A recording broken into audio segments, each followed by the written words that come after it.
തമിഴ്നാട് വാൽപ്പാറയിൽ 6 വയസ്സുകാരിയെ കൊന്ന പുലി പിടിയിൽ. തമിഴ്നാട് വനം വകുപ്പ് സ്ഥാപിച്ച കൂട്ടിലാണ് പുലി കുടുങ്ങിയത്.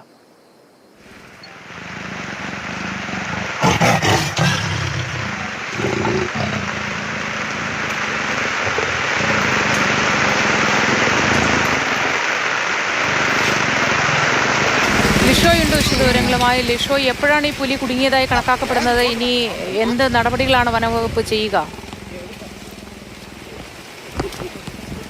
ഇന്ന് പുലർച്ചെയാണ് പുലിയെ കുടുങ്ങിയ രീതിക്ക് കൂട്ടിനകത്ത് കണ്ടത്. വനംവകുപ്പ് സ്ഥാപിച്ച, അതായത് തമിഴ്നാട് വനംവകുപ്പ് സ്ഥാപിച്ച കൂട്ടിനകത്താണ് പുലി കുടുങ്ങിയത്. കഴിഞ്ഞ ദിവസം, അതായത് 3 ദിവസം മുൻപാണ് വാൽപ്പാറയിൽ എസ്റ്റേറ്റ് തൊഴിലാളിയായ ജാർഖണ്ഡ് സ്വദേശികളുടെ മകൾ 6 വയസ്സുകാരി റോഷ്നി പുലിയുടെ ആക്രമണത്തിൽ കൊല്ലപ്പെട്ടത്. വീട്ടുമുറ്റത്ത് കളിക്കുകയായിരുന്ന കുട്ടിയെ പുലി പിടിച്ച് കൊണ്ടുപോവുകയായിരുന്നു. തുടർന്ന് ഈ മേഖലയിൽ പുലിയെ പിടിക്കുന്നതിന് വേണ്ടിയുള്ള കൂട് സ്ഥാപിച്ചിരുന്നു. അങ്ങനെ സ്ഥാപിച്ച കൂട്ടിലാണ് പുലി ഇന്ന് പുലർച്ചെ കുടുങ്ങിയിരിക്കുന്നത്. പുലിയെ ഇനിയിപ്പോൾ വനംവകുപ്പ് ഉദ്യോഗസ്ഥർ അവിടെ നിന്ന് ഈ തോട്ടം മേഖലയിൽ നിന്ന് മാറ്റി ഉൾവനത്തിലേക്ക് കൊണ്ടുപോകും എന്നുള്ളതാണ് നമുക്ക് മനസ്സിലാക്കാൻ സാധിക്കുന്നത്. നിലവിലത്തെ സാഹചര്യത്തിൽ തമിഴ്നാട് വനംവകുപ്പ് ഉദ്യോഗസ്ഥർ അവിടെ എത്തി പുലിയെ മാറ്റുന്നതിന് വേണ്ടിയുള്ള നടപടിക്രമങ്ങൾ പുരോഗമിക്കുകയാണ്. ഈ മേഖലയിൽ വന്യമൃഗ സാന്നിധ്യം വളരെയധികം ഉണ്ട് എന്നുള്ളത് ആ തോട്ടം തൊഴിലാളികളുടെ ഒക്കെ തന്നെ വലിയ പരാതിയാണ്.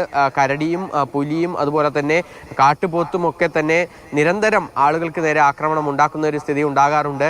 അങ്ങനെ ഈ അടുത്ത കാലത്തായി 5ഓളം പേർക്കാണ് വാൽപ്പാറ മേഖലയിൽ ജീവൻ നഷ്ടപ്പെട്ടിരിക്കുന്നത്. കാട്ടാനയുടെ സാന്നിധ്യവും ഈ മേഖലയിലൊക്കെ തന്നെയുണ്ട്.